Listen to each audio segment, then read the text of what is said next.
এই শোনো, কি হয়েছে বলো? এদিকে আসো একটু। কি হয়েছে বলো না? তুমি দেখতেছো না আমি একটা ভিডিও বানাচ্ছি? আসতে বলছি, আসো না একটু। ভাল লাগে না। কি হয়েছে? আক্কেল, জ্ঞান, বিবেক সবকিছু কি পানি দিয়ে গোলায় খেয়ে ফেলছো? এসব কি শুরু করেছো তুমি? আমি কাছ থেকে এসে তোমাকে 2-3 বার ডাক দিলাম, তোমার কোনো মাথা ব্যথা নেই সেই নিয়ে। তোমার এখানে টিকটক বানানো, তোমার এখানে ভিডিও বানানো, তুমি সেটা নিয়ে পড়ে আছো।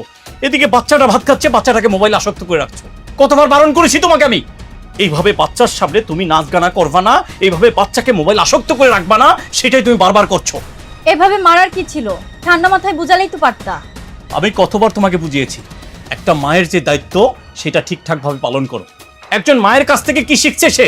টিকটক বানানো, ভিডিও করা, নাচ গান করা, এটা শিখছে একটা বাচ্চা?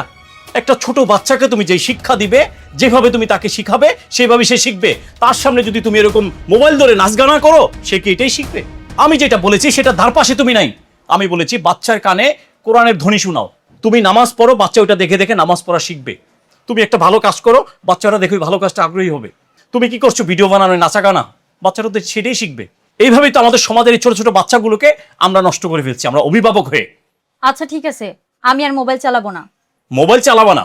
মোবাইল চালাইতে হবে না। আমি সবগুলো মোবাইল, টিভি যে যেখানে আছে সবগুলো আমি ভাঙ্গারির কাছে বিক্রি করব। আমি তো এবার ভালোভাবে বুঝিয়েছি। নেক্সট টাইম যেন আর কিছু বলতে না হয় আমার।